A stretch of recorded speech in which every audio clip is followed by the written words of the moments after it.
Hi, welcome to this presentation on Introduction to Charting. This video is brought to you by Alpari. Charting is something that Forex traders spend a lot of time. Charting, technical analysis is something Forex traders really tend to specialize in. I would suggest more than just about any other market. Now, charting is pretty simple. What we're really looking at is price movement over time. What that means is that you have a graph with two axes on it. So you have time down here on the bottom, and you've got price up here on the side, on the vertical axis. Now, what's going on here is that we're just looking at price movements over time as they change, and we're making buy and sell decisions based on this information. What we see from a historical perspective, what we see going on right now, how we're planning to control our risk, where we're looking for our profit objectives, stop losses, etc. Much of this decision making is done by looking at the charts. Now, charts are pretty simple. What we're typically looking at is just where have prices been and where are they right now. Now, what I just drew right here, this is a very simple kind of chart. It's a line chart. And by the way, you can use line charts. It's perfectly acceptable. But it's much more common to use another kind of charting model. Rather than using lines, what most traders will do is they'll use a chart that graphs for every period that they're charting, whether they're charting periods every 5 minutes, every hour, every day. Very common to have daily charts or hourly charts. What they want to know is what was the price range during that period, what was the open for that period, and what was the close to that period, and what was their relationship to each other. So let me give you an illustration. The problem is, by the way, with a line chart, all you know is your close price. So it's just a connect the dots, more or less. It doesn't give you that additional information. If we were looking at a chart that showed us that additional information, we would use one of two formats for that. So we'd typically use a vertical line. That shows us our trading range. So up at the top, that's the high, and that's the low. So whatever the high price was during that period, during that day or hour or whatever charting period we're using, that's going to show us at the very top what that high was, and at the very bottom what the low was.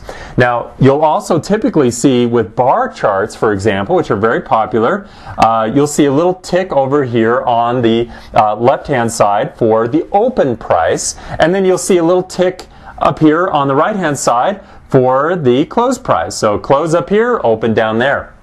Now, this bar chart, this is a Western style chart. It's very common. A lot of traders do like it, and there's some analytical methodologies that are based on bar charts and the formations that appear with bar charts. Now, most Forex traders, however, take this a little bit further, and they'll use candlestick charts, which are very similar to this.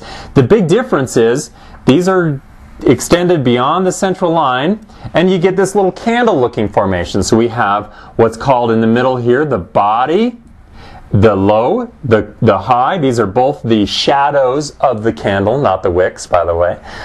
So these are the shadow, upper shadow, lower shadow. We still have our open price here and our close price here. And depending on the color of the candle, so if this candle were red, this means that we actually opened up here and closed down here. So a red candle would indicate that that over that period prices dropped.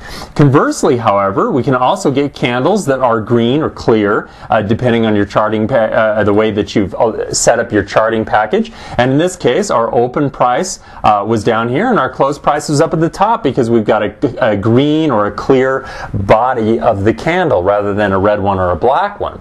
Now, what this does is it encapsulates a lot of very detailed information in something that we can see very quickly. Just by glancing at it, I know immediately, was there a big price range? Was there a small price range?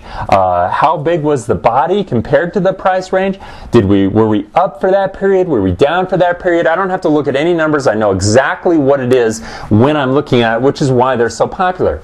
Now, amongst these three types of charts, bar charts, candlestick charts, line charts, there are actually other charting models that are used much less frequently. These include point figures, which are X's and O's and don't account for time. A little bit more unusual way to look at it. And there are other Eastern and Western charting methodologies that you can use.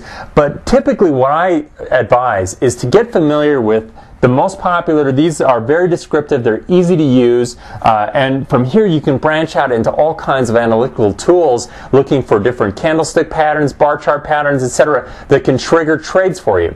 Now here are a couple of other tips when you're beginning to use charts. Tip number one is simpler is going to be better. Now you will hear this all the time from experienced traders.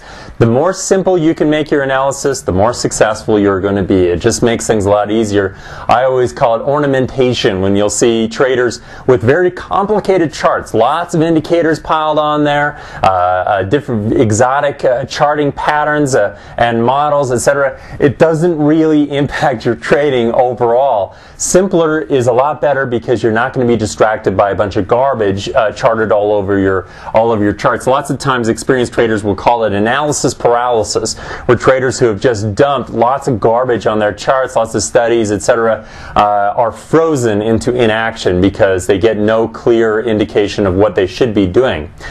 Number two is get yourself educated. Now you do that in a couple of ways. Obviously, Alpari has a great series of videos to introduce you to some of the basic concepts behind technical analysis, fundamental analysis, etc.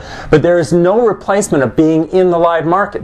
If you don't want to put money at risk, no problem. Paper trade, experiment with the charting patterns, experiment with charting periods, short-term, long-term, etc., and across different investing instruments. So there is no replacement, and it's one of the fastest ways to really learn and start to apply what you've learned in the market with real money and making real profits. Now, finally, number three is to make sure that you match your time frame to your trading style. What that means is, if you want to be a long-term trader, which is a great way to be, I tend to focus on long-term trading myself. That means that, am I looking at the 5-minute charts? No, not really, because it doesn't have any impact on me. I know that there's going to be a certain amount of volatility in the 5-minute charts or the hourly charts, but it doesn't matter to me. Conversely, if you're a short-term trader, are you spending a lot of time looking at monthly charts or quarterly charts, getting a look at the really long secular trends? Well, probably not. You're probably spending a lot more time looking at the 5-minute charts and the hourly charts. So make sure that you're not trying to make decisions on trades that last months on the hourly charts, or trying to make decisions on trades that may only last minutes or a few hours by looking at weekly charts. It's really a matter of where am I spending my analytical time to accommodate the kind of trading I'm trying to do and that I enjoy and I like and feel like I'm good at. This video has been brought to you by Alpari.